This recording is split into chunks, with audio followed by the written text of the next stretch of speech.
നെറ്റ്ഫ്ലിക്സിലുള്ള ആദിത്യ നിംബാൽക്കർ സംവിധാനം ചെയ്ത സെക്ടർ 36 എന്ന സിനിമയെക്കുറിച്ചാണ് നമ്മളിന്ന് സംസാരിക്കാൻ പോകുന്നത്. ഈ സിനിമ കണ്ടു കഴിഞ്ഞപ്പോൾ എനിക്ക് ഭയങ്കര ഒരു ട്രോമാറ്റിക് എക്സ്പീരിയൻസ് ആയിരുന്നു. വളരെയധികം ശരിക്കും നമ്മൾ കൊറിയൻ സിനിമകളൊക്കെ കാണുമ്പോൾ ഉണ്ടാവില്ല ഒരു എന്തായാലും എങ്ങനെയൊക്കെ സൈക്കോ കില്ലേഴ്സ്. സോ നമ്മൾ അത് കാണുമ്പോഴാണ് ഇവിടെയും ഇങ്ങനത്തെ ഇൻസിഡൻസ് ഒക്കെ നടന്നിട്ടുണ്ട് എന്നുള്ളത് ഇങ്ങനെയൊരു ട്രൂ ഇവൻസിനെ ബേസ് ചെയ്ത് വരുന്ന സിനിമകൾ കാണുമ്പോഴാണ് അറിയുന്നത്. നെറ്റ്ഫ്ലിക്സിൻ്റെ തന്നെ കുറേ നല്ല സീരീസുകളും ഇപ്പോൾ ഹൗസ് ഓഫ് സീക്രട്സ് ഒക്കെ നമ്മൾ കണ്ടിട്ടുണ്ട്. അത് ഭയങ്കര ഞെട്ടിപ്പിക്കുന്നതായിരുന്നു.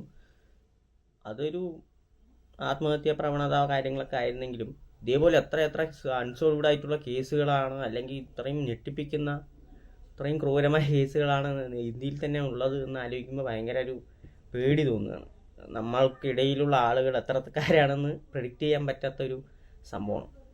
അപ്പോൾ ഈ സംഭവം നടന്ന 2006 നോയിഡയിലാണ് ഇത് നടന്നത്. കുറേ സ്ലമ്മിലുള്ള കുറേ കുട്ടികളെ കാണാതാകുകയും പോലീസ് അതിന് വേണ്ടത്ര പരിഗണന കൊടുത്തില്ല എന്നുള്ളതാണ്. അങ്ങനെയാണെങ്കിൽ പോലും ചിലപ്പോൾ ഇത്ര കൊലപാതകങ്ങളൊന്നും സംഭവിച്ചിട്ടുണ്ടാവില്ല. അങ്ങനെ ഒരു സൈക്കോ കില്ലറിൻ്റെ ഒരു പ്രസൻസ് അതിൽ അറിയുകയാണ്. മിസ്സിങ് കേസ് പിന്നീട് അതിൻ്റെ ഇൻട്രോഗേഷൻ സീനുണ്ട്. നമ്മുടെ 12th ഫെയിൽ നമ്മുടെ വിക്രാന്ത് മാസിയാണ് സിനിമയിൽ ഗംഭീരമായ വേഷം ചെയ്തിട്ടുണ്ട്. അതിൽ ഏറ്റവും എനിക്ക് ഇഷ്ടപ്പെട്ടതും കണ്ട് നമ്മളങ്ങനെ ധരിച്ചു നിൽക്കുന്ന ഒരു സീനാണ് ഇൻട്രോഗേഷൻ സീൻ എന്ന് പറയുന്നത്.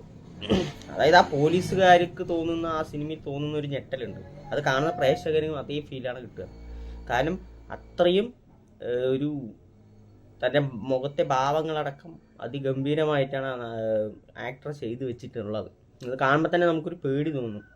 പുള്ളി കൂളായിട്ടാണ് പറയുന്നത്. 24 പേരെ കൊന്നിട്ടുണ്ട് ഇങ്ങനെ വന്നിട്ട് എണ്ണീറ്റൊക്കെ ഇങ്ങനെ പറയും. ആ ഇൻട്രോഗേഷൻ സീന് ശരിക്കും ഒരു എന്താ പറയുക, നമ്മളെ വളരെയധികം ഹോണ്ട് ചെയ്യുന്നൊരു സീനായിരുന്നു. പിന്നെ അതിൽ എനിക്ക് തോന്നിയിട്ടുള്ളത് നമ്മുടെ ദീപക് ഡൊബ്രിയലാണ് പുള്ളിയുടെ പേര്. SI ആയിട്ട് വേഷം ചെയ്ത പുള്ളിയാണെങ്കിലും ആദ്യത്തെ ഈ സിസ്റ്റത്തിൻ്റെ ഒരു പാർട്ട് എന്ന പോലെ തന്നെയാണ്. പുള്ളി ഒരു കൂളായിട്ടൊക്കെയാണ് ലേസി ആയിട്ട് ഹാൻഡിൽ ചെയ്യുന്നു. പിന്നീട് ഒരു ഇൻസിഡൻറ്റ് പുള്ളി ഈ കേസിലേക്ക് തിരിക്കുകയാണ്. പക്ഷേ ഈ അൺസോൾവ്ഡ് കേസ് എന്ന് പറയുന്നത് ഇപ്പോഴും ഉണ്ട്. കാരണം അതിൽ കാണിക്കുന്ന പോലെ അതിൽ എത്രത്തോളം ട്രൂത്ത്, എനിക്ക് തോന്നുന്നു മാക്സിമം ചെറിയ സിനിമാറ്റിക് ചേരുവകൾ ചേർക്കാൻ മാത്രമേ ചില കാര്യങ്ങൾ ചേർത്തിട്ടുണ്ടാവുള്ളൂ. ഇല്ലാതൊരു ഇത്രയും വലിയൊരു ഇൻസിഡൻറ്റിനെ സിനിമയാക്കുമ്പോൾ കൂടുതൽ ഈ വെള്ളം കലക്കാൻ എന്തായാലും ശ്രമിക്കില്ല എന്നാണ് എനിക്ക് തോന്നുന്നത്. സെക്ടർ 36 സംബന്ധിച്ചിട്ട് എനിക്ക് തോന്നിയിട്ടുള്ള ക്ലൈമാക്സ് ഒക്കെ എനിക്ക് ഭയങ്കര ഒരു ഡിസ്റ്റർബിങ് ആയിരുന്നു ശരിക്കും. അതായത് അതാണ് റിയാലിറ്റി. ഒരു ശക്തമായ അയാളെ അറസ്റ്റ് ചെയ്ത് കേസ് ക്ലോസ് ചെയ്യുന്നതിന് പകരം ഇതാണ് റിയാലിറ്റി ശരിക്കും. എത്രയോ കേസുകൾ ഇങ്ങനെ തന്നെയാണ് സംഭവിക്കുന്നത്. തെളിവുകൾ ഉണ്ടാവില്ല. അപ്പോൾ അതിൻ്റെ ഭാഗമായി പ്രവർത്തിച്ചവർക്കൊക്കെ പണിയാണ് കിട്ടുക. സോ ഈ സിനിമ നിങ്ങൾ തീർച്ചയായും കാണണം. ഇങ്ങനെയൊരു സംഭവം നമ്മുടെ ഇടയ്ക്ക് നടന്നിട്ടുണ്ട് എന്നുള്ളത് ഒരു ഓർമ്മപ്പെടുത്തൽ കൂടിയാണ് ഈ സിനിമ.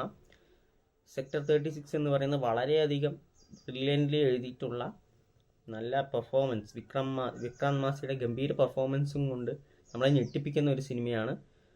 സിനിമ കണ്ടു കഴിഞ്ഞൊരു തരിപ്പുണ്ടാവും. സോ അത് കഴിഞ്ഞിട്ട് നമുക്ക് വല്ല കോമഡി പടവും കണ്ട് അതിൻ്റെ ഹാങ് ഓവർ തീർക്കാവുന്നതാണ്. സോ സെക്ടർ 36 നെറ്റ്ഫ്ലിക്സിലുണ്ട്. കാണുക. നിങ്ങളുടെ അഭിപ്രായങ്ങൾ കമൻറ്റ് ബോക്സിൽ അറിയിക്കുക. ഈ വീഡിയോ ഇഷ്ടപ്പെട്ടെങ്കിൽ ലൈക്ക് ചെയ്യുക, കമൻറ്റ് ചെയ്യുക, ചാനൽ സബ്സ്ക്രൈബ് ചെയ്യുക. അപ്പോൾ വേറൊരു സിനിമയുടെ വിശേഷമായിട്ട് വരുന്നതായിരിക്കും.